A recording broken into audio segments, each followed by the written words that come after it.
캔사스주의 한 은행에 70대 노인이 창구에서 쪽지를 은행원들에게 주었습니다. 잔말 말고 가지고 있는 모든 돈을 내어놔라. 나는 지금 총을 장전하고 있다. 쪽지를 줬어요. 그랬더니 이 종업원이 벌벌벌 떨면서 그 70대 노인을 쳐다보지도 못하면서 자기 서랍과 주변에 있는 모든 캐시들을 모아서 돈을 밀어주었습니다. 약 2,500불 정도의 돈이었어요. 그 돈을 움켜쥔 이 노인은 후닥닥 은행 문을 열고 나갔어야 되는데 로비의 의자에, 대기실 의자에 앉아 있는 거예요. 그래서 이 종업원은 막 스위치를 눌러서 경찰을 호출했습니다. 약 3분 후에 경찰이 총을 들고 나타났어요. 여러 명이 들어왔습니다. 그들이 로비에 앉아있는 70대 노인을 수갑을 채워 체포했어요. 왜 이 노인네는 돈을 갈취하고 난 다음 도망가지 않고 로비 의자에 앉아 있었을까요? 그것은 재판소에서 판결이 알려지게 되었습니다. 판사에게 그는 말하기를, 나는 내 아내와 함께 살기보다는 차라리 감옥에 가는 것이 낫다고 생각해서 감옥에 가기 위해서 그랬습니다. 저는 분명히 은행을 털기 전에 그 쪽지를 그대로 내 아내에게 보여주었습니다. 그래서 제 아내는 제가 은행 강도질을 하러 가는 줄 알고 있었습니다. 그래서 저는 먹을 걸 주고 의료보험을 들어서 병을 고쳐주는 감옥으로 나의 마지막 생애의 숙소로 결정했기 때문에 내 아내와 사느니 차라리 감옥에 가기 위해서 범죄했다고. 그렇게 얘기하자 판사는 무죄 방면했습니다. 이 노인의 소원도 이루어지지 않은 거죠. 또다시 지옥 같은 아내가 있는 집으로 돌아갔다는 얘기가 바로 지난주 CNN 방송에서 방송된 내용입니다. 지난 주간에 있었던 사건이에요. 여러분, 얼마나 아내가 지긋지긋하면 감옥행을 택하기 위해서 스스로 자해범죄를 저질렀겠습니까? 여러분들은 그런 아내가 아닌 줄로 제가 알고 편안한 마음으로 설교를 하려고 합니다. 설마 여러분의 남편이 감옥 가려고 지금 준비하는 중은 아니겠죠? 네, 아니겠죠. 또 좋은 얘기도 많았어요. 잃어버린 고교 졸업반지를 10년 만에 오렌지 카운티의 산타하나에서 찾았습니다. 샤롯 리라고 하는 한국 이 여자분은 10년 전에 고등학교를 졸업하면서 뜻깊은 졸업반지를 잃어버렸어요. 친구 집에 놀러 갔다가 잃어버렸습니다. 그런데 10년 만에 그 보물 헌터라고 하는 크리스틴 몽고메리 부부에 의해서 55세인데 이걸 찾았습니다. 이분은 기독교인이었어요. 그리고 이 부부가 보물에 대한 관심이 많기 때문에 이 보물을 수집하고 채집하는 취미 활동을 했습니다. 그러다가 자기 손에 그 소중한 고등학교 졸업반지가 들어오게 됐는데 그것은 그 자기 아들의 친구 집에서 친구 집 문 밖에 정원 가든에서 주운 것을 자기가 가지고 있었습니다. 그런데 그 졸업반지 이렇게 뒷면에 보면 사람의 이름이 써 있어요. 몇 년도 하고 1882년도 샤롯 리라고 써 있었어요. 이분도 그 중학교의 티처였기 때문에 금방 찾을 수 있었습니다. 왜냐하면 1882년도 그 반지를 주는 고등학교의 앨범을 보면 샤롯이라고 하는 아이의 사진이 나오고 그 다음에 주소가 나오니까 10년 만에 그 반지를 찾아주는데 한마음 장로교회라고 플로톤에 있는 교회를 찾아가서 거기서 봉사하고 있는 사로디에게 반지를 끼워줬습니다. 얼마나 감격스러워하는지 몰랐어요. 왜냐하면 자기의 고등학교의 모든 추억들이 새겨져 있는 아름다운 반지, 그리고 동문들과 만날 때마다 동문들은 반지를 끼고 오는데 자기는 반지를 잃어버려서 항상 마음이 허전했었습니다. 그런데 이 한 여자, 미국 크리스찬 우리 성도에 의해서 잃어버렸던 반지를 찾았다는 소식, 그것이 남가주의 지난주에 화제였습니다. 좋은 여자도 있고 나쁜 여자도 있구만요. 보니까 감옥으로 갈 수밖에 없는 아내가 있는가 하면 또 이렇게 훈훈한 옛날 추억을 찾아주는 그런 좋은 성도도 있다 하는 것이 오늘 우리의 마음을 사랑스럽게 합니다. 여러분, 오늘 우리가 읽었던 이 성경 구절은 빌라도 총독과 죄수 예수님의 모습으로 만나는 장면이, 그리고 디테일하고 자세한 대화가 요한복음에 기록됐다는 사실입니다. 요한복음은 제가 일찍이 여러분에게 소개해 주었듯이 대화책이다. 아주 퍼스널 컨버세이션이 기록된 성경책입니다. 그 니고데모와의 대화, 또는 사마리아 여인과의 운물과의 대화, 이런 대화가 기록되어 있는데, 예수님 자신도 역사적인 사건으로 감추어질 뻔한 빌라도 총독과의 대면, 당시에 세계 대제국을 대표하는 팔레스타인의 식민지 관리 빌라도와의 대면이 세세하게 기록된 부분입니다. 여기에서 주님이 이런 질문을 빌라도에게 했죠. 이는 내가 스스로 하는 말이뇨 다른 사람이 나에 대해서 내게 하는 말이냐, 그런 질문을 하게 되죠. 이거는 네가 유대인의 왕이냐 이렇게 물어보는 겁니다. 왜냐하면 자신을 왕이라고 얘기해야 로마의 법률에 범죄로 적용이 되는 거죠. 왜냐하면 황제가 따로 있는데 왕을 얘기하는 사람이 또 있으니까 범죄가 되는 겁니다. 또 로마에서 식민지의 분봉왕으로 임명하지 않은 자가 자기를 왕으로 칭할 때는 정치범이 될 수 있는 거지요. 그래서 그 질문에 대해서 이건 내가 스스로 하는 말이냐 하는 질문을 예수님이 했죠. 이것이 바로 복음서의 12번째 질문에 해당하는 것입니다. 사실 로마 총독 빌라도는 자신이 오늘 본문에서 얘기한 것처럼 나는 유대인이 아니다, 그 유대인의 종교적인 관심사나 이해관계에 대해서 관여하고 싶지 않다는 그런 입장이었습니다. 그렇기 때문에 그는 될 수 있으면 그를 예수라는 죄수를 풀어주려고 했죠. 결정적인 순간에는 자기의 아내인 프루실라가 간밤에 꿈 얘기를 하면서 그는 의인이기 때문에, 의로운 자기 때문에 당신이 처벌해서는 안 된다 하는 그 전갈을 하인에게 의해서 보내주죠. 그런 그 하인의 전갈도 받았기 때문에 그는 마음의 가책을 느껴서 그를 2번이나 무죄를 선언하죠. 그래서 그냥 방면하자 그렇게 얘기하지 않습니까? 6월절에 빌라도 총독의 고난으로 방면하는 게 있지 않냐, 전례가. 그 방면하자. 그러니까 그들이 택한 사람은 바나바라고 하는 강도 도적이었어요. 그 다음에 2번째는 그럼 채찍만 때려서 그냥 내보내자. 그것도 타협이 안 됐습니다. 결국 유대의 조작된 여론에 의해서 예수님을 처형에 처하라는 그 아우성에 굴복하는 정치인이 되고 맙니다. 여러분, 사실 팔레스타인이라고 하는 식민지는 로마의 관리들에게는 출세 가도의 지역입니다. 우리 한국의 군인들도 사람들이 가기를 꺼려하고 사고가 다발인 지역인 부임지에 부임하기를 싫어하는데 그것이 최전방이죠. 그 최전방의 사령관이나 최전방의 지휘관으로 가게 되면 그것은 출세 코스입니다. 진급 코스예요. 그 어려운 지역을 잘 다스리고 나면 좋은 보직이 기다리지 않습니까?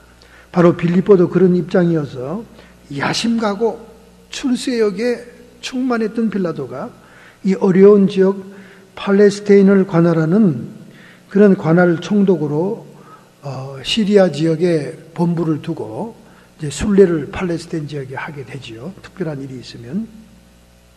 그런데 결국 그는 정치적인 결단을 내립니다. 민중들의 소요를 더 이상 방치할 수 없고 민중들의 소리를 더 이상 무시할 수 없어서 그들이 처형에 처하라는 십자가 처형을 내주고 마는 거죠. 내주고 맙니다. 거기에는 세 가지의 역사적인 사건이 있었습니다. 빌라도는 상당히 고압적이고 강압적인 그런 정치가였는데 그는 세 번씩이나 유대의 민중의 소리에 굴복하게 됩니다. 첫째는 그가 예루살렘 성에 입성할 때, 최초로 입성할 때, 그는 순례 총독으로서 이렇게 그 지역의 특별한 일 때문에 오게 되고 방문하게 되면 예루살렘 성을 입성합니다. 그런데 로마군의 행진에는 맨 앞에 휘장을 들고 들어가죠. 휘장, SPQR이라고 하는 로마를 상징하는 단어의 약자가, 라틴어 약자가 있어요. SPQR. 그 위에 독수리 흉상이 있는 긴 장대를 앞세워서 들어가게 되는데 그것을 반대한 거예요, 사람들이. 막 길거리 두루 누우면서 반대한 거예요. 왜? 예루살렘 성에는 오직 유일하신 하나님 여호와만 섬기는 데이기 때문에 우상의 형상과 흉상, 이런 흉상을 들고 들어올 수 없다는 거예요. 그 결사적인 반대를 무릅쓰고 그가 강행합니다. 들어가죠. 결국 이들은 직접 황제에게 고소를 합니다. 로마의 황제는 식민지의 소유를 기뻐하지 않아요. 그저 식민지는 세금만 받아오면 되는 거예요. 세금만. 그리고 자기의 정권에 복속하면 되는 거예요. 그래서 식민지의 종교를 인정하고 식민지의 문화를 인정하는 그런 정책을 썼기 때문에 유대인들의 직접적인 황제의 고소를 받아줍니다. 그래서 다시는 앞으로 예루살렘 성에 들어갈 때 로마의 휘장을 앞세우지 말라 이렇게 명령하죠. 여기서 빌라도가 한번 꺾입니다. 두 번째 또 꺾이는죠. 그것은 예루살렘 성 안에 물을 공급하기 위한 수로를 건설하게 되었어요. 지금도 로마 제국의 식민지의 흔적 가운데 아직도 남아있는 흔적은 원형 극장과 그리고 수로들입니다. 수로는 뭐냐? 물을 갖다가 공급하는 거죠. 문명 도시의 특징이죠. 그래서 그 수로를 예루살렘 성에도 건설하기 위해서 설계하고 계획을 세우는데 그 건축 자금이 어디서 오냐? 너희들이 먹을 물이니까, 너희들이 예루살렘 성전에 예배할 때 쓸 물이니까 성전 세금으로 거둔 돈을 그것으로 짓자 이렇게 제안한 거예요. 유대인들이 가만히 있겠습니까? 하나님 여호와에게 드려진 헌금을 이방인들이 건축하는 데 자금으로 쓴다. 결사적으로 반대합니다. 폭동과 반란이 일어나요. 빌라도는 단숨에 로마 군인들을 포위해서 폭동을 진압합니다.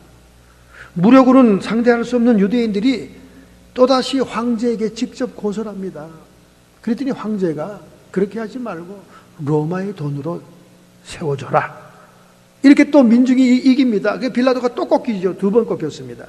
세 번째입니다. 세 번째는 빌라도 총독이 예루살렘에 들어와 임시 통치를 하고 있을 때 헤롯의 왕궁에 들어가서 기거를 합니다. 보안 조치를 해야 되니까. 그 다음에 이 바디가드들, 경호원들이 딱 지켜야 되니까. 안전한 장소는 헤롯 왕궁이죠. 그런데 헤롯 왕궁에 이 보안군들이 그 빌라도 총독을 보호하기 위해서 세우는 방패가 있어요. 큰 방패가 있습니다. 예나 지금이나 그 민족주의자들은, 애국자들, 열심당 이런 사람들은 그 리더들을 죽이려고 암살하려고 호시탐탐 노리지 않습니까? 그러니까 방어하기 위해서 큰 방패를 이렇게 이제 그 세우는데 말이죠. 그 숙소 앞에다가 세우는데 그 방패 흉상에 헤롯 임금과 빌라도가 황제에게 아첨하는 의미에서 디오니게스라고 하는 황제의 이름을 새기고 그의 흉상을 새깁니다. 그러니까 또 유대인들이 반란이 일어나는 거예요. 아우성을 치는 겁니다. 예루살렘 성은 오직 여호와만이 영광을 받으시는 성스러운 도성인데 어찌 우상처럼 황제의 그림을 그리고 황제의 이름을 부각시키느냐. 또 반대한 거예요. 또 반란이 일어납니다. 빌라도는 꾀가 많은 사람이에요. 그 반란 선동하는 그 주민들 속에 로마 군인들을 그들의 복장으로 갈아입힌 다음에 스며들게 해서 마치 현대 한국 서울의 데모대에 경찰 형사들이 학생들 틈에 들어가듯이 말이죠. 들어가서 막 그 진압을 강행합니다. 수많은 사람이 죽어요. 또다시 유대인들은 황제에게 직접 고소합니다. 황제는 또 식민지의 종교를 존중하고 문화를 존중하는 정책을 쓰기 때문에 내 이름을 쓰지 않아도 좋다. 내 형상을 거두어라. 또다시 빌라도는 민중의 황제 직접 고소에 손들고 말았어요. 그러니 이 예수 사건은 네 번째입니다, 여러분. 예수 사건마저도 민중의 소리, 조작된 소리지만은 들어주지 않으면 또 직접 황제에게 고소할 겁니다. 뭐라고 고소할까요? 저가 왕을 자처하는데 분명히 정치범인데 빌라도가 방면했습니다. 이렇게 되면 빌라도의 출세 가도에 장애물이 다 끼게 되는 거예요. 그 정치적인 계산이 머리에 팽팽팽팽 돌아가고 있었어요. 그래서 그는 민중의 소리를 존중하는 것처럼, 못 이기는 것처럼 십자가에 넘겨주는 겁니다. 정치적인 사건이 되는 거죠. 이 이후에 빌라도는 시리아 새로 부임하는 총독의 보고에 의해서 그는 로마로 소환이 됩니다.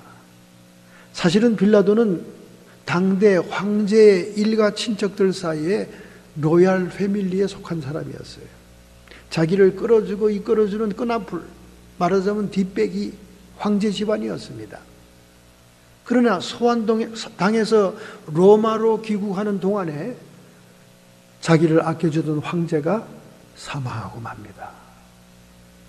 그래서 그토록 정치적으로 결단을 내리고 정치적인 줄서기를 잘했던 빌라도가 그 야망과 출세가 꺾어지고 역사에서 사라지는 그런 인물이 되었다. 역사 속에 살아있는 그의 이름은 모든 구원받은 백성들이 암송하는 사도신경에 우리의 구세주를 죽인 자로 불려지게 된다고 말이죠. 이렇게 여러분, 빌라도가 양심적인 공의로운 재판을 했거나 또는 그 부인의 말을 들어서, 부인이 간밤에 꾼 꿈에 의해서, 브루실라의 꿈에 의해서 당신 앞에 서 있는 자는 의로운 자입니다, 그를 해하지 말고 손대지 마세요.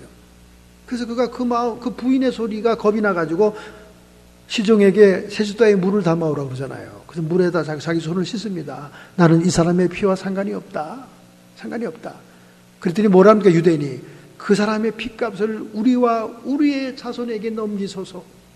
그래서 2000년 동안 세계를 유리방황하는 민족이요, 2000년 동안 학살당하고 피 흘리는 민족이 된 거예요. 주님의 피값 자기에게 돌려달라는 거예요, 자기들에게. 이게 빌라도는 손을 씻었어요. 바로 빌라도가 주님을 신문할 때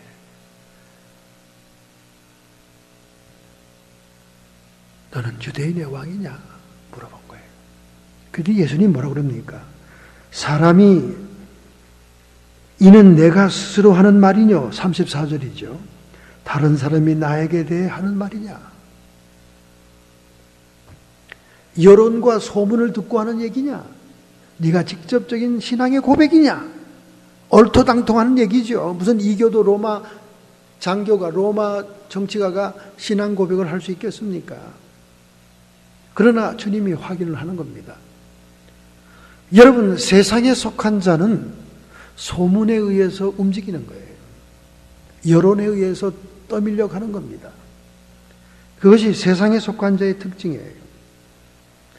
심지어 빌라도가 진리가 무엇이냐? What is truth? 그렇게 질문을 했지만은 그가 답변을 기다리지 않아요. 진리가 무엇이냐? 예수님께서 나는 이 세상에 속한 나라의 왕이 아니고 하늘나라에 속한 왕이다, 그렇게 얘기하면서 곧 나는 이 땅에 진리를 증거하러 왔다, 이렇게 얘기하니까 What is truth? 진리가 무엇이냐? 그가 정말로 진리를 알고 싶어서 질문했다면 얼마나 좋겠습니까? 그러나 그 말은 주님을 야유하는 말이었어요. 내가 그토록 진리를 증거하는 자라면 너 왜 여기 홀로 서 있느냐? 너 왜 여기 홀로 서서 비참한 꼴을 당하고 있느냐? 너를 따르는 자가 어디 있느냐? 이렇게 비웃는 얘기예요. 여러분, 우리가 세상에 속하지 않고 진리에 속하려면 소문만 들어서는 안 됩니다. 다른 사람의 얘기만 들어서는 안 돼요. 여론에 떠밀려 다녀도 안 됩니다. 사람들은 말하고 싶은 욕구가 굉장히 강한 본능을 가지고 있어요. 왜냐하면 영적인 존재만이 말을 할 수 있기 때문에 그래요. 말을 의미 있게 하는 생물은 인간밖에 없어요. 왜 그렇습니까? 인간이 영적인 존재이기 때문에 그래요. 내가 너희에게 이르는 말이 영이요 생명이니라. 그래서 인간의 말은 영이 흘러나가는 것이고 생명이 전달되는 것이기 때문에 말을 전달한다는 건 너무나 중요합니다. 그 말의 세력과 권세에 대해서는 잠언서에 많이 기록되어 있죠. 사람은 말의 능력으로 산다. 그 자기가 한 말로 인해서 얽히고 거기 묶인다. 마치 누에고치 입에서 나온 그 실이 계속 나와서 자기를 가두는 고치가 되는 것처럼 여러분이 말한 그 말이 여러분을 막 가두죠. 그 여러분이 막 말이 앞서는 사람들, 말이 먼저인 사람들은 그 말 때문에 막 자기가 어쩔 줄 몰라 합니다. 세상에서 가장 신임받을 수 없는 사람이 누굽니까? 자기 말의 약속을 지키지 않은 사람이에요. 그래서 저는 항상 그 약속을 자꾸 변경시키는 사람들을 제일 싫어합니다. 그리고 제일 믿질 않아요. 그런 사람들 많아요. 수첩에다가 약속을 기록해 놓습니다. 목사님, 저기 어디입니까? 저 어디 스탠포드 대학 옆에 아주 멋있는 식당이 있어요. 그 식당에 목사님 다음 주 화요일 딱 약속합니다. 그런데 집에 가 있으면 전화가 계속 와요. 목사님, 그거 화요일, 수요일로 옮기면 어떨까요? 네, 좋으신 대로 하세요. 또 조금 이따 또 다음날 전화하면 목사님, 수요일보다 목요일이 어떨까요? 그거 괜찮죠? 괜찮습니다. 시간 되는 대로 하십시다. 목사님, 다음 주간으로 넘어가야 되겠어요. 왜 약속이 자꾸 움직여집니까? 저보다 더 급하고 중요한 사람, 비중 있는 사람들하고 또 약속이 되기 때문에 그런 거예요. 인간 차별하는 거죠. 물론 사적인 바쁜 일도 있겠지만 대부분의 사람들이 그래요.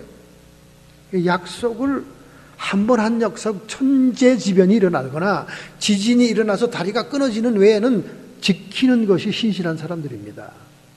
그리고 그런 말이 파워가 있어요.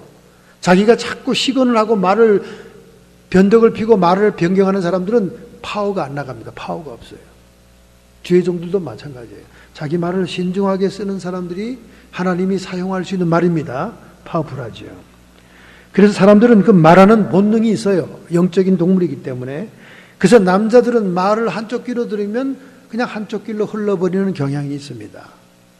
우리 남자들은 수직적인 획일적인 사고를 하는 동물들이에요. 그래야 앞으로 나가죠. 군대 앞으로! 진군! 딴 생각하면 안 돼. 애인 생각, 복잡한 생각하면 가다 처지는 거예요. 그냥 남자들은 그냥 목표를 향해 가야 됩니다. 그래서 남자들은 획일적인 사고를 주로 하죠.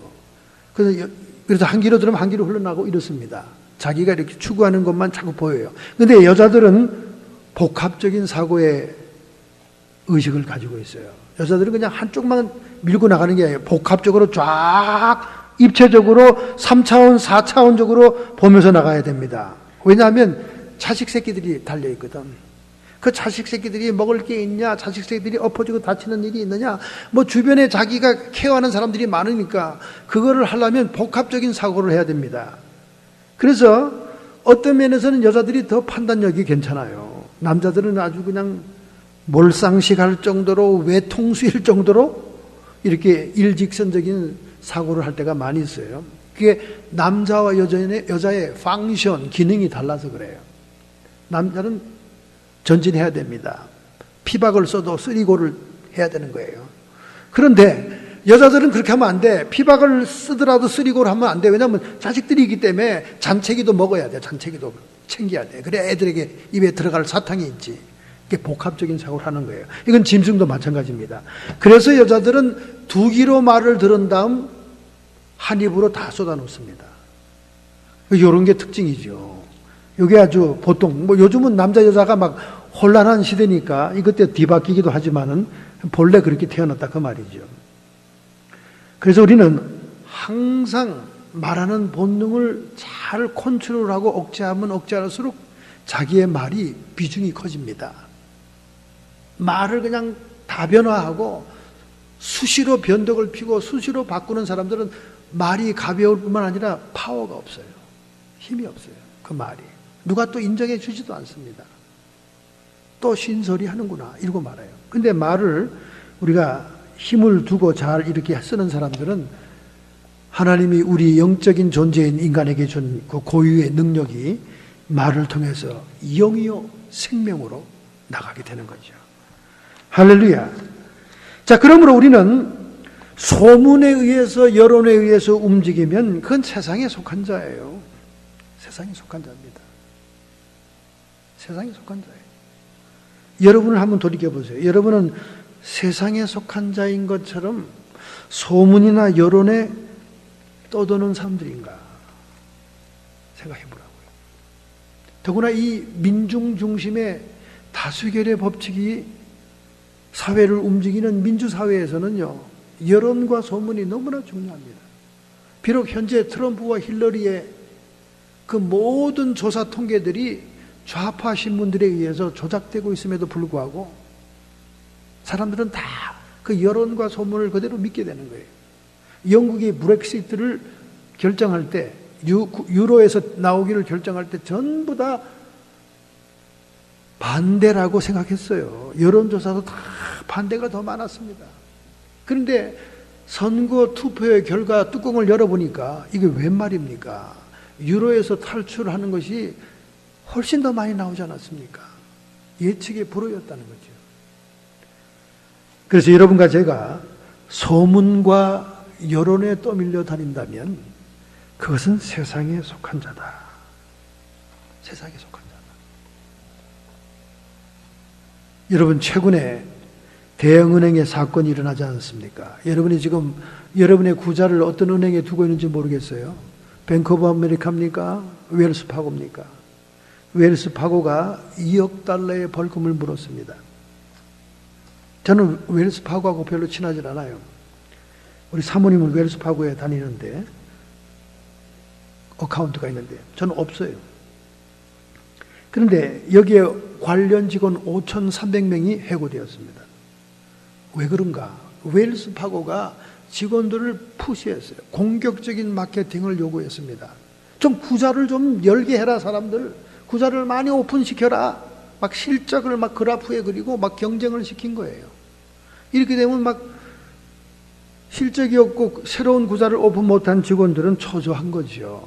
그들은 어떻게 했습니까? 살려고 이미 기존 오픈되어 있는 사람들의 소셜 넘버와 주소와 이런 인적사항을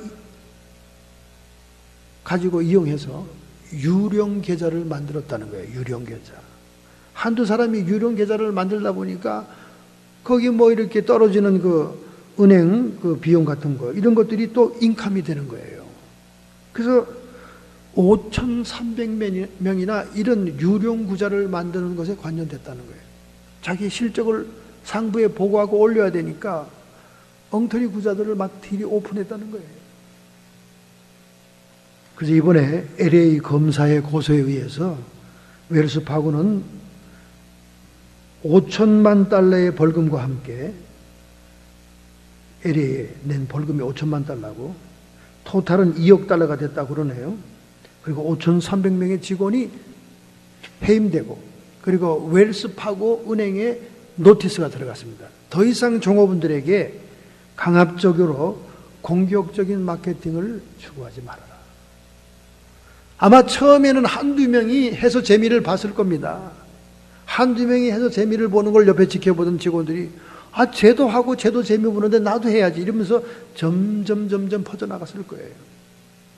그것이 무려 LA만 해도 5,300명이었다는 거죠. 유령 계좌를 만들었다는 겁니다. 우리가 세상에 속한 자처럼 소문과 여론과 그 흐르는 유행 따라 가다 보면 이렇게 낭패를 당할 때가 있는 거예요. 우리의 신앙생활도 마찬가지입니다. 많은 사람들이 지식적으로 너무나 귀가 커져 있어요. 너무나 지식적으로 많이 들었습니다. 더구나 요즘같이 인터넷 세상에서는요, 수없는 진리에 대한 영적인 지식, 성경 지식이 떠돌아다니고 있습니다. 수없는 이야기들이 있어요. 우리의 귀는 너무나 발달이 있습니다. 그러나 예수님께서는 이렇게 말씀하십니다. 요한복음 7장 17절부터 18절, 사람이 하나님의 뜻을 행하려고 하면, 사람이 정말로 하나님의 뜻을 순종하고 실천하려고 할 때만 이 교훈이 하나님께로서 왔는지 내가 스스로 말함인지 알리라. 하나님이 인도하는 지시와 음성과 교훈과 진리가 하나님께로부터 왔는 것인지 내가 스스로 깨닫고 내가 스스로 말하는 것인지를 구분할 수가 있다는 거예요. 행동에 옮기려고 하고 결단하고 옮기는 자들만이 그렇다 그 말이죠. 스스로 말하는 자는 자기의 영광을 구하되 보내신 이의 영광을 구하는 이는 참되니 그 속에 불의가 없느니라. 자기의 영광을 구하면서 진리를 말한다고 하는 사람이 많다는 거예요. 자기의 이익을 취하면서 하나님의 뜻을 행한다는 사람이 많다는 거예요.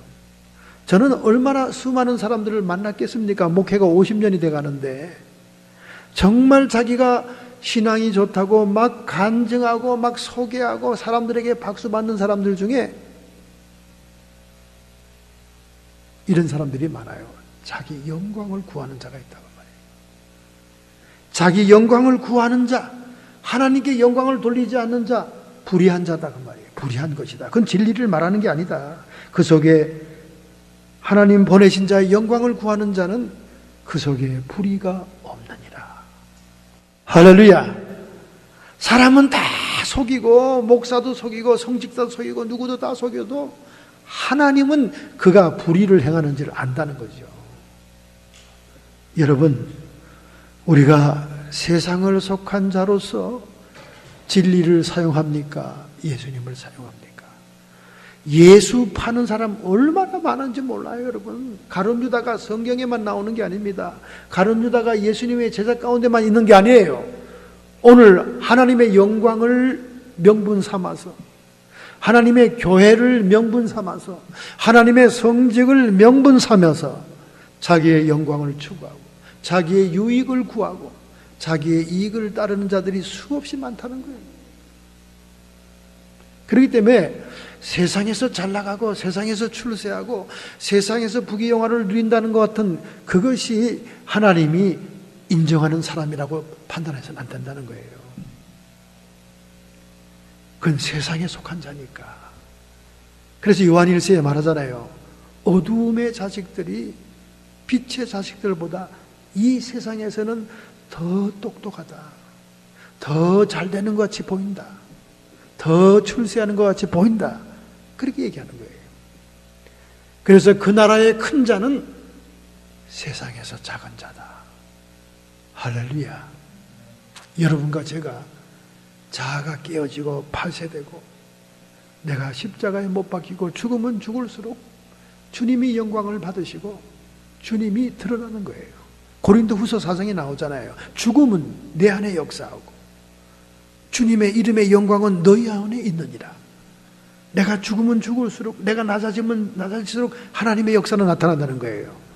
그런데 사역자들이 자꾸 자기 이름을 드러내려고 그러고 자기가 유명세를 타려고 그러고 자기가 좀 뭐 괜찮은 불의 사자고 뭐 어쩌고 이렇게 막 자기를 부각시키려고 그러면 요 앞에 파리가 날아다닌다. 이거 파리가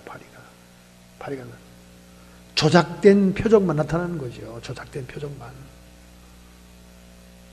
그래서 여러분과 저는 진리라고 하는 명제를 들고 세상에 속한 자가 돼서는 안 됩니다. 세상에. 한때 여러분 조폭들이 얼마나 간증들 하고 다녔습니까? 막 강상에 서면 덩치도 크죠. 막 인상도 조폭 인상이야.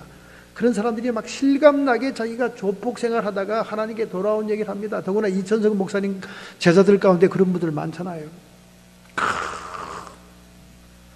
그러면 그거 뭐 열광하죠. 왜 그때까지는 막 얌전하고 선비 같고仙님 같은 목사님 설교만 듣다가 강상에 올라가서 막 덩치도 크고 우락부락한 사람들이 말도 거침없이 막 쏙 시원하게 막말을 해대면서 말이 하니까 막 열광하는 거예요. 그런데 그들이 정말 간증대로 진리대로 살고 있냐 그 말이지. 그들이 강산에서 내려오면 예전 생활을 그대로 종교 생활에 적용하고 있다는 거예요. 깡패같이 교회도 뺏어버리고 말이지. 깡패같이 교회 뺏어요. 그런 사람들 큰 교회 다 차지하고 있습니다. 그 교회를 어떻게 차지하는지 제가 알아요. 그 교회 담임 목사가 죽자마자 비행기로 날아와서 미망인 사모님에게 2억 원을 지어주고 그 교회에 들어갔습니다. 지금 한국에서 내노라는 부흥 강사고 내노라는 대교회 목사예요. 그러나 이름도 빛도 없이 깡패 설교만 하고 다니고 간증하던 사람이 일약 버는 돈으로 2억 원을 지어주니까 대교회 담임 목사가 되고 지금까지도 교회의 위세를 떨치고 있습니다. 근데 하는 짓거리는 예전에 하던 조폭의 행동 그대로 하고 있다 그 말이야. 스캔들이 장렬하고, 이것은 여러분 입증할 만한 근거가 없이는 할 수 없는 얘기들이에요. 진리를 앞세우고 있지만 여전히 세상에 속한 자들입니다. 여전히. LA에도 그런 분이 계셔요. 정말 그 드락하는 사람들을 자기가 막 가족처럼 데리고 살면서 공동생활 하잖아요. 그러니 그 드락하는 자식을 가진 부모들이 얼마나 가슴을 조이고 자식들을 위해서 고통을 하는데, 그렇게 마음 놓고 맡길 수 있는 사역자가 있고 종이 있으니까 막 기쁨으로 막 돈과 함께 또 맡기죠. 돈과 함께 또. 여러분, 돈이 문제가 아니야. 드락하는 자식들이 있으면요 아주 집안이 쑥대밭이 되는 거 아닙니까? 응? 길거리 나자빠져 있는 거 그냥 밤중에라도 경찰이 부르면 가서 데려와야 되죠. 그런 고통을 주던 그 아이를 맡아주는 사역자가 있고 목사님이 있다니까, 그냥 그 목사님이 교회 와서 간증만 하면 그냥 자식들 맡기려고 줄을 서고, 또 이 목사님은 또 골라받아서 어떻게 됐습니까? 그렇게 극적인 간증을 하고 뒤로는 자기가 마약을 계속했다는 거 아닙니까? 그걸 바로 공동체에서 함께 임원으로 활동하던 사람이 고발한 거예요. 목사님이 뒤에 가서 또 마약한다는 거야. 여러분, 그게 그렇게 쉽지가 않아요. 쉽지가 않습니다, 여러분. 근본적으로 마약을 먹게 하고 충동하는 그런 영들을 장악하고 강한 자를 결박하지 않고는 결코 그 문제가 쉽게 해결되질 않아요. 그렇게 뭐 간증처럼 떠버리는 것처럼 진리를 소개하는 것처럼 그렇게 다 되는 게 아닙니다. 사람이 하나님의 뜻을 행하려고 하면, 정말 순종하고 행동에 옮기려고 할 때만이 그 진리가 진짜 진리고 간증인지가 증명이 된다는 겁니다. 그리고 자기가 증거하는 그 분을 위해서 영광을 돌리는 자에게 불의가 없는 것이지, 명분은 하나님이요, 명분은 성삼이요, 명분은 진리로 세워놓고 자기가 영광을 받으려고 할 때는 불의가 있다는 거예요. 불의가 있다는 겁니다. 하나님의 의의가 없다는 것이죠. 이것이 바로 세상에 속한 자입니다. 빌라도의 모습입니다. 자, 두 번째 37절, 이를 위해서 세상에 왔나니 곧 진리에 대해서 증거하려 함이라. 무릇 진리에 속한 자는 내 소리를 듣느니라. 예수님이 자기의 사명에 대해서 얘기하는 거예요. 아니, 네가 진리를 그렇게 가지고 있고 진리를 증거하는 사람이면 너를 보호하고 너를 따르는 자들이 다 어딨냐? 너 왜 이렇게 초라하게 내 앞에 서서 지금 덜덜덜 떨면서 목숨만 살려달라는 듯이 이런 모습으로, 죄인의 모습으로 있느냐? 진리가 무엇이냐? 빌라도의 질문은 다분히 야유가 섞인 질문인 겁니다. 그러니까 답변도 기다리지 않고 다음 장으로 스킵 넘어가잖아요. 진리가 뭐다고 예수님이 설명할 기회를 안 주지 않습니까? 네가 지금 진리를 증거하러 왔다는데 증거하러 온 네 모습이 너무 우질구질하고 초라하다 그 말이야. 너나 잘해, 너나 진리의 능력과 힘을 입어봐. 그런 말로 지금 빌라도가 얘기하는 거예요. 그러나 예수님이 뭐라 그럽니까? 진리에 속한 자는 내 소리를 듣느니라. 빌라도가 진리에 속하지 않았기 때문에 더 이상 들으려고 하지도 않는다 그 말이에요. 그러나 진리에 속한 자, 세상에 속하지 않고 정말로 진리에 속한 자는 우리 주님의 말씀과 음성을 듣는다는 겁니다. 할렐루야. 어떤 사람들입니까? 쉽게 말해서 진리를 체험한 사람들이에요. 소문만 듣고 여론만 듣고 떠버리는 사람들이 아니라 내가 직접 체험한 사람들은 그게 진리에 속한 사람들이죠. 그런 사람들은 주님의 음성을 막 사모하고 갈급합니다. 그렇잖아요, 여러분. 에? 그렇습니다, 여러분. 이 체험을 해보면요, 진리가 얼마나 능력이 있고 파워가 있는지, 그리고 주님이 뭐라고 말씀하는지, 성령님 나에게 뭐 어떻게 하라고 얘기하는지, 그걸 막 사모하고 막 귀를 쫑긋하고 기다려요. 너무 리얼리티니까. 영적인 세계가 여러분 보이지 않는 가상적인 세계가 아니에요. 괜히 목사들이, 성직자들이 명분을 세워가면서 뭐 영의 세계, 뭐 4차원의 세계 이러면서 뭐 사람들을 속여가면서 돈푼이나 끌어들이는 그런 세계가 아니라니까. 영의 세계는 리얼리티입니다. Spiritual world is a reality예요. 따라서 demon is a reality. 오늘 아침에 막 우리 사모와 제가 겪은 사건들, 집에서 교회 오는 그 과정에 겪은 사건들은 demon is a reality라는 걸 증명하는 겁니다. 그래서 제가 아니 목사님 이게 왜 이래요? 그러면 귀신의 네트워킹이다. 귀신의 네트워크입니다. demon is a reality입니다, 여러분. 그냥 가상적으로 막 유령, 고스트 뭐 이런 안 보이는 게 이게 아니에요. 정말 우리 삶 속에 실제적으로 들어와 있습니다. 이것을 한 발자국, 두 발자국 체험하다 보면 아이고 주님, 제 힘으로는 안 됩니다. 주님이 지금 뭘 원하십니까? 성령님이 말씀하세요. 예수님께서 말씀해 주세요. 이렇게 조그만 체험이라도 있는 자들은 길을 쫑긋하게 되는 거예요. 진리에 속한 자는 내 소리를 듣느니라. 진리에 속한 자는 내 소리를 듣느니라. 진리를 체험해야 돼요, 여러분. 체험. 여러분, 진리를 체험하는 길은 다른 길이 아닙니다. 내가 지극히 적은 진리라도, 적은 주님의 말씀, 성경 말씀이라도 실천을 하면서 체험할 때 그 체험된 진리들이 주님의 음성에 귀 기울이게 하는 거예요. 내 힘과 내 능력과 내 결단, 내 결심으로 살아봤지만은 해결할 수 없었던 일들을 지극히 적은 순종으로 하나님의 영광을 체험하게 될 때 그 체험된 사람들은 진리에 속하게 되는 거예요. 이야, 참된 이치가 맞다. 정말 하나님의 말씀은 진짜네. 이렇게 되는 거예요. 그렇기 때문에 하나님의 음성에 순종하게 되고 겸손하게 되는 거죠. 자기가 실력으로 출세하고 자기의 능력으로 부자가 되었고 자기의 힘으로 뭐가 됐다고 하는 사람들은요, 교만하기만 합니다. 교만해요.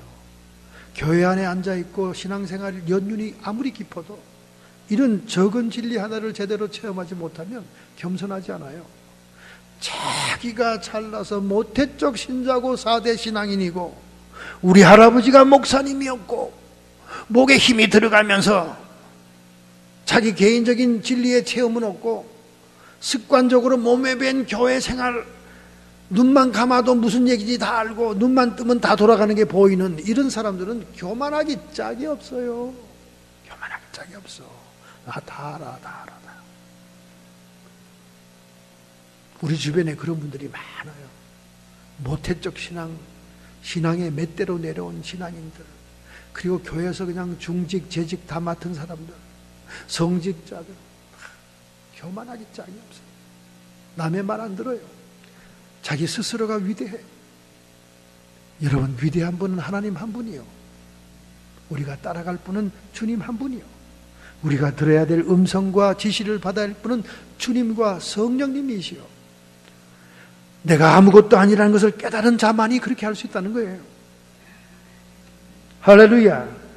요한복음 7장 37절부터 38절, 누구든지 목마르거든 내게로 와서 마시라. 나를 믿는 자는 성경의 이름과 같이, 에스겔서를 얘기하는 에스겔 37장, 성경의 이름과 같이 그 배에서 생수가 강같이 흐르리라. 할렐루야. 예수님을 믿고 성령이 온 자들은요, 그 배, 인더 벨리, 그 배라는 것은 히브리식 사고방식에 의해서 영혼이 거처하는 장소가 벨리입니다. 이 배라고 생각해요. 히브리인들은 인간의 영혼이 머리에 있고 가슴에 있는 게 아니에요. 이 배에 있다고 그래요. 인간의 영혼이. 그 영혼에서부터 생수가 강같이 흘러나온다. 우리가 예수님이라는 생수를 믿고 마셨는데 그것이 우리 영속에서 체험이 되고 우리 영속에서 혼합이 되고 영속에서 진리에 속한 자가 되면 강처럼 흘러나온다는 거예요. 할렐루야! 이런 놀라운 축복이 오늘 여러분의 영속에 임하기를 축원합니다. 할렐루야! 그래서 우리 진리에 속한 자는 하나님의 말씀, 약속을 체험한 자들을 얘기하는 거예요. 체험이 있어야 됩니다. 지극히 적은 것이라도 체험이 돼야 되는 거예요. 인생의 과정은 수수께끼를 푸는 과정이라고 그리스의 신화에서 얘기합니다. 여러분이 이미 중학교도 읽었겠지만 오디푸스 얘기가 있잖아요. 오디푸스가 길을 가는데 머리는 길을 가는데 말이죠. 테베의 영산에 사람의 머리와 사자의 몸을 가진 짐승이 살고 있다는 얘기를 들어요. 근데 그 짐승은 지나가는 사람에게 수수께끼를 던져서 수수께끼를 풀지 못하면 잡아먹힌다는 겁니다. 근데 오디푸스가 가다가 수수께끼를 받게 되죠. 무슨 수수께끼입니까? 아침에는 4발로, 낮에는 2발로, 밤에는 3발로 걷는 것이 무엇이냐? 물어보니까 이 오디푸스는 영민한 사람이라 대답을 합니다. 그건 사람이다. 사람이 태어나서 어린아이 때는 4발로 걷고 또 성인이 되면 2발로 걷다가 노년이 되면 지팡이까지 해서 3발이다. 맞췄다는 거예요. 그래서 이 스핑크스라고 하는 이 짐승은 죽어요. 그래서 모래 위에 묻힙니다. 이 신화 얘기입니다, 여러분. 신화 얘기예요.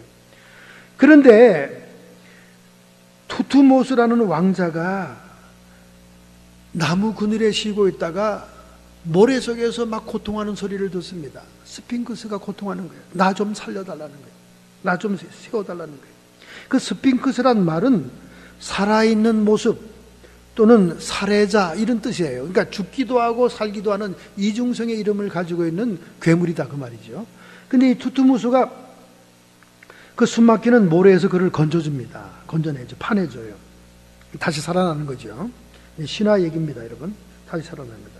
그래서 이 스핑크스는 죽임과 살아남을 의미하는 인생의 수수께끼를 대변하는 동물이다. 이제 이렇게 신화에서 얘기하는 거죠. 결국 무엇을 얘기하느냐? 우리의 인생은 죽음과 사망의 문제가 해결해야 진리를 찾게 되는 것이다. 그런 의미가 소속되어 있는 겁니다.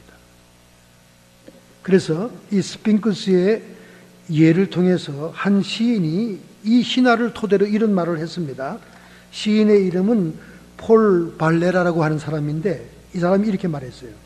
생각하는 대로 살지 않으면 머지않아 사는 대로 생각하게 될 것이다. 그런 결론을 이 스핑크스 신화를 통해서 얘기를 합니다. 여러분, 이것을 우리가 신앙적으로 적용할 수 있어요. 이 시인의 말을. 우리가 생각하는 대로 살지 않게 되다 보면 사는 대로 생각하게 된다 그 말이에요. 그러니까 우리가 의식을 가지고 무언가 뚜렷한 기준을 가지고 살지 않으면 그냥 되는 대로 살다 간다 그 말입니다.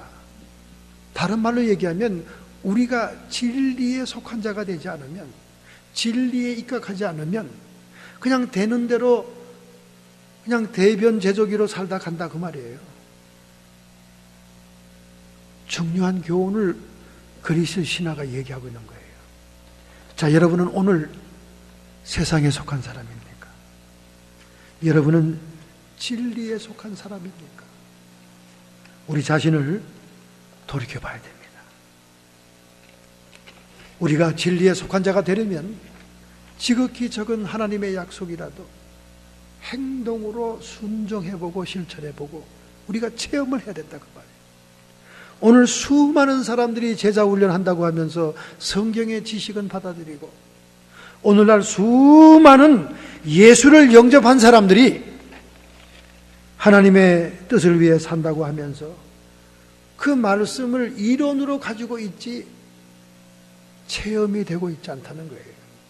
하나님의 약속의 말씀과 진리들이 내 머리와 가슴 속에는 머물고 있습니다. 머리에 머물고 있는 사람은 이성적인 신자, 그건 완전히 지식 따로 삶 따로의 신자. 가슴까지 내려온 사람은 그래도 뜨거운 가슴이 있어 누구를 동정하고 누구를 도와주려고 하고 애타는 마음이 있는 열정이 있는 감성적인 신자. 그러나 하나님께서 원하는 성도는 누굽니까? 인더밸리, 우리의 영혼 속까지 하나님의 진리가 들어와서 그 영혼 속에서 우리가 받아먹은 것은 생소한 그릇이라도 우리의 영을 통해 나가는 그 진리에 증거하는 삶은 강 같아야 된다 그 말이죠. 할렐루야. 이런 삶이 여러분과 저에게 전개되어야 될 줄로 믿습니다. 할렐루야. 여러분, 조지 물러라는 사람은 브리스톨이라고 하는 영국의 도시에서 독일 사람입니다. 독일에서 영국으로 와서 신학대학을 공부하려고 하던 사람이 영국에 머물러 사역을 하게 되었어요. 그 브리스톨에서 3,000명의 고아들을 양육하는 고아원 원장이 되잖아요. 근데 그는 전적으로 어떠한 후원자들의 도움을 받지 않고 그가 기도실에서 기도해서 그 고아 3,000명을 먹여 살리지 않습니까? 제가 여러분에게 간증을 했기 때문에 소개를 다시 합니다만은 그 기도실에 기자가 따라 들어갔어요. 아이고 목사님, 이렇게 많은 고아들을 무엇으로 먹이고 살립니까? 누가 후원합니까? 후원단체가 누구죠? 따라오세요. 기도실에 들어갔습니다. 조그만 기도실 방입니다. 벽면에는 십자가 하나, 나무 십자가 하나 붙어 있습니다. 그 밑에는 성경책이 놓인 테이블이 있고 그 밑에는 비로도로 된 방석이 있었어요. 그런데 그 비로도로 된 방석에 얼마나 몸부림을 치고 무릎을 막 비틀면서 기도했던지 비로도가 구멍이 2개 딱 났네요. 여러분, 기도 많이 하면 구멍이 납니다. 구멍이 나든지 무릎이 뼈가 튀어나오든지 둘 중에 하나예요. 구멍이 딱 났어요. 기자에게 그 구멍을 딱 가릅니다. 저기가 내 돈 나오는 구멍이요. 저 구멍에서 돈이 나와서 3,000명의 고아를 먹이고 살렸다고. 그 기자는 그대로 신문에 냅니다. 조지 물러 목사님의 후원자는 기도실 안에 있는 비로도 방석에 구멍 2개, 거기서 돈이 나온다고 기록이 됐어요. 정말 여러분, 많은 체험들이 기록되어 있지 않습니까? 조지 물러의 기도 응답책에 3,000명이 양식이 떨어지니까 직원이 목사님, 오늘은 진짜 양식이 없어요. 그래? 기도실에서 얼굴을 빤히 내밀고 하는 말이, 그러면 보통 때와 같이 모든 식탁에 식기와 그릇을 다 아이들이 밥 먹는 것처럼 정돈하고 있어라. 예? 글쎄 말 들어. 그래서 빈 그릇을 전부 다 애들 앞에 놓고 수저하고 다 놓고 포크하고 나이프하고 놓고 밥 먹는 것처럼 딱 앉아가지고 오늘도 양식을 주시니 감사합니다 노래 막 다 부르게 하고 기도도 마쳤는데 애들이 눈을 둥그렇게 뜨는 거야. 기도하면 뭐가 거기 나타날 줄 알았는데 빈 그릇이 달랑 있거든. 애들이 그냥 너무 어처구니 없어 가만히 있어요. 근데 바로 그 시간에 고아원 앞 길에 트럭이 탁 섰잖아요. 트럭이 고장이 났어요. 대형 트럭이. 여러분, 우유차 나가는 거 봤죠? 우유통에 우유 받아서 막 대형 트럭이 나갑니다. 근데 트럭이 섰어요. 그 우유를 떼약빛에서 그냥 내버려 두고 트럭을 고치는 동안 기다리면 다 상합니다. 그걸 그대로 보니까 고아원 간판이 있거든요. 다 고아원 주방으로 옮기게 합니다. 그리고 조금 있다가는 식빵차가 또 도착하잖아요. 식빵이 들어요. 오병이어의 기적처럼 3,000명의 식탁에 빵과 우유가 다 배달이 되는 겁니다. 이런 일들이 부지기수였어요. 그래서 조지 물러는 자기 70평생에 5만 번의 기도 응답을 받았다는 겁니다. 5만 번. 그가 이렇게 말합니다. 하나님은 절대로 고아를 버려두지 않았습니다. 성령님도 우리를 고아처럼 버려두지 않습니다. 그리고 말하기를, 때때로 내가 막다른 골목에 다다랐을 때 주님은 확실하게 나에게 진리의 표적을 체험하게 하고 보여주었습니다. 할렐루야. 그러면 우리가 하나님의 이 기적과 표적을 체험하기 위해서는 무엇을 해야 될까요? 이게 중요한 거죠. 이게 키포인트죠. 이게 열심히 제가 책을 읽은 기다리던 말 아닙니까? 우리가 할 일, 마음을 그분 앞에 진정으로 쏟아놓으면 하나님은 역사하십니다. 할렐루야. 저도 비록 조그만 방이지만은 제 기도실이 있어요. 사우나로 쓰던 그 기도실이 있다니까, 통나무로 된 게. 거기 딱 들어가면 정말 기가 막힌 장소죠. 거기서 가지가지 주님의 환상과 음성과 폭발적인 소음과 별 체험을 다 합니다. 어느 날은 기도하다가 막 꽝! 저는 지진 난 줄 알았어요. 우리 동네는 지진이 없는 동네입니다. 그래서 거기 사는 거예요. 피난처처럼. 요 리버모어까지는 지진이 와요. 거긴 지진이 없어요. 싼내문이 흔들리고 산호새가 흔들리고 다 흔들려도 그건 흔들리잖아요. 꽝! 저는 기도하다 말고 기도문을 탁 열고 밖으로 뛰어나가서 밖으로 신장도로 나갔어요. 지진이 일어난 줄 알고. 아무 일도 없어. 다시 돌아와서 기도실에 앉았으면, 하나님, 도대체 이 감당할 수 없는 굉음이 무엇을 의미합니까? 내가 진노하는 것을 의미한다. 아니 하나님, 내가 지금 엉뚱한 기도를 하고 있는데 왜 갑자기 하나님 진노하십니까? 하나님의 교회를 팔아먹은 자를 놓고 내가 진노하고 있다. 그러면서 그 사람에 대한 얘기를 다 가르쳐주고 그 가정과 그에게 임할 하나님의 저주와 심판을 보여주는 겁니다. 하나님이 나에게 그걸 가르쳐주고 보여준 것은 그에게 경고하라는 거예요. 선지자처럼. 그래서 제가 경고를 했죠. 경고를 했더니, 카톡으로 막 경고를 했더니 나를 도로 저주하고 나를 도로 욕하는 거예요.